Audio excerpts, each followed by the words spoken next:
Welcome to The Power of Change, the podcast that delves into the intersection of leadership and technology in the finance world. I'm your host, Michael Praeger, the CEO and co-founder of AvidXchange. In each episode, I dive into the leadership topics and industry trends with business leaders, partners, and customers who embrace the power of change. Our guest in this episode is Howard Barash, Chief Financial Officer at Property Resources Corporation. I've had the pleasure of knowing Howard for many years, both as a customer and within the industry. You've been at the forefront of technology change his entire career. Ever since I've known him, actually, he's been an advocate for how do I incorporate innovation into what's mainly been a very labor-intensive, paper-intensive real estate financial processes. And I thought he'd be a great guest, really a perfect guest for this week's podcast. Welcome to the show. Thanks. I'm thrilled to be here. First of all, let's start out by maybe giving our audience, kind of your number one piece of advice when you kind of interact with your team and coaching other leaders on how do they become strategic within their organizations to drive change and kind of the mindsets that that are characteristic of those type of leaders. Yeah. And as you and I both know, Mike, change is hard, right? And it doesn't come easy, and people don't let go of the past willingly. That's the number one thing we fight is people talk about wanting to change, but what I see is most people are invested in the status quo, right?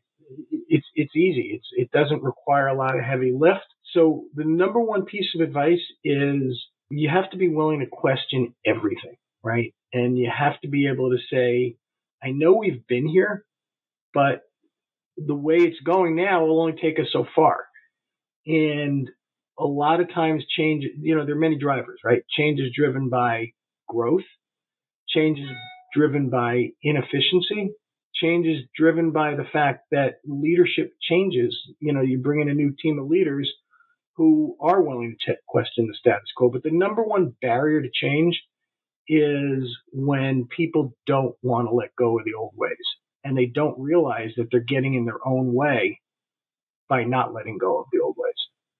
Yeah, early in my career, I had a leader that I worked for back when I was doing venture capital, and and he had a saying about as the older that he got, he had really a mindset around being uncomfortable.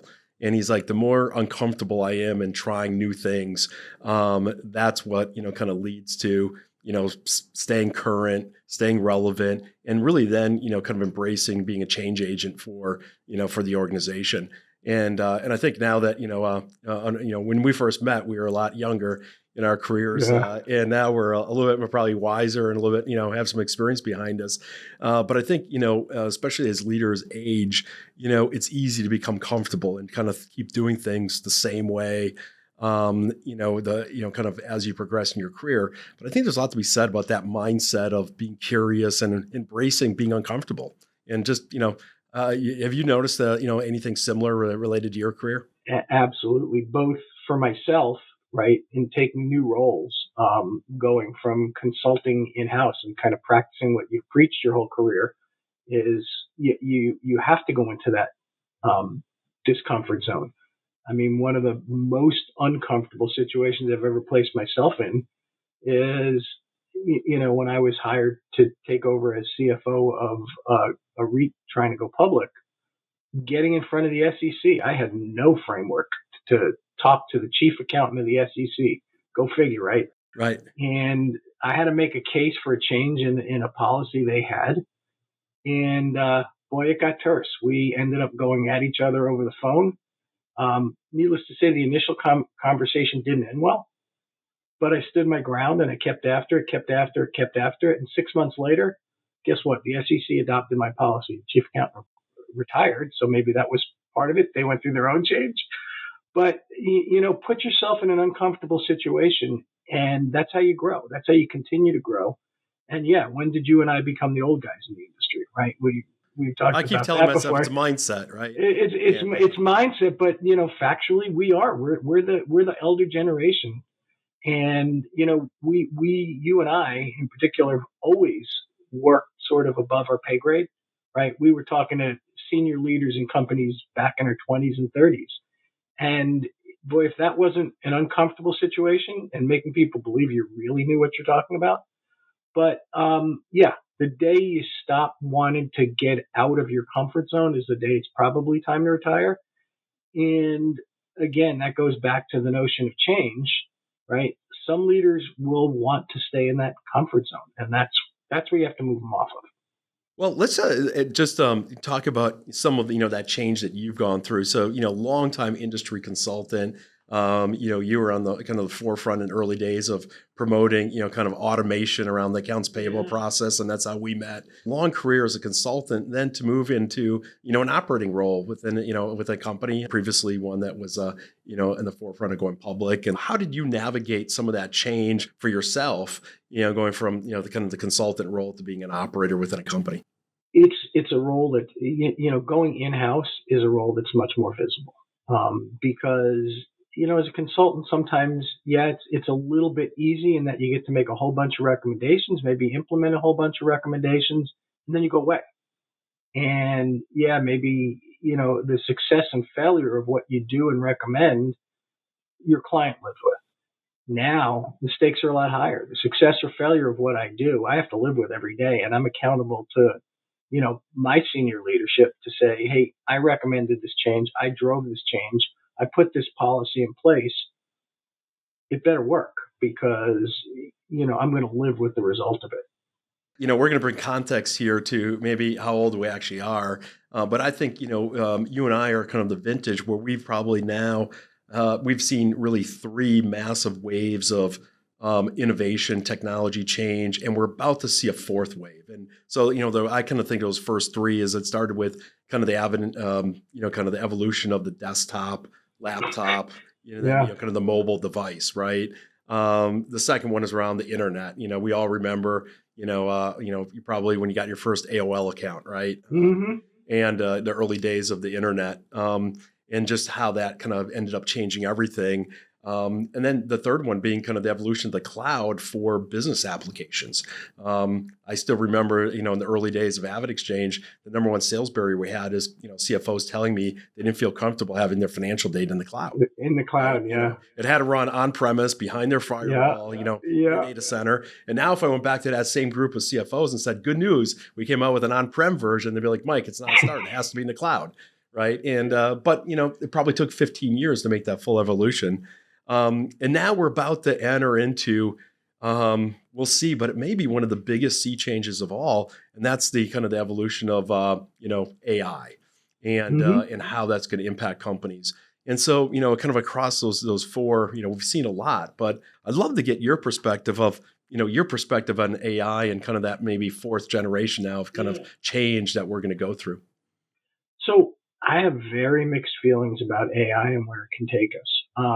I think properly controlled, it's going to unleash an evolution, probably a revolution in the way we do business because mundane tasks can readily be automated, right? You can give AI a set of tasks or a query and get back a whole finished analysis. But that said, it really, right now at least, it's only as good as the human beings that control it. AI for some analysis, it's going to allow us to do a lot more with information. Now, I've always said that we go from data to information, information to knowledge, and knowledge to intelligence, right? Data for data's sake, I think we've all gone through that that whole thing, the first wave of data warehouses, which is big, going back through your cycles, just a big lump of data. You couldn't do very much with it. So we started to generate some reports on top of that, right? And we got information, we got useful information. And the next wave took that information and started to generate knowledge for us, right? We could take it and learn things and get to some nuggets that were valuable to running our business. Now we're going to go from knowledge to intelligence, and AI can facilitate that. If we need to find certain patterns or trends or analytics in data, AI can help unleash that and do that a lot faster than a human being can in terms of taking a spreadsheet, going through it, finding, looking for trends or writing macros or programs that will analyze. AI, you can feed it a set of parameters and come back with an answer, but we're still controlling it. We're still on top of it. I'd like to think that we're not going to get to, the world that the Terminator lived in, right? Where AI and technology takes over our day-to-day lives, and we're not going to live in the Matrix, all those sci-fi things that, we've gone through. But, AI properly applied, I think can really add value and capability to our industry.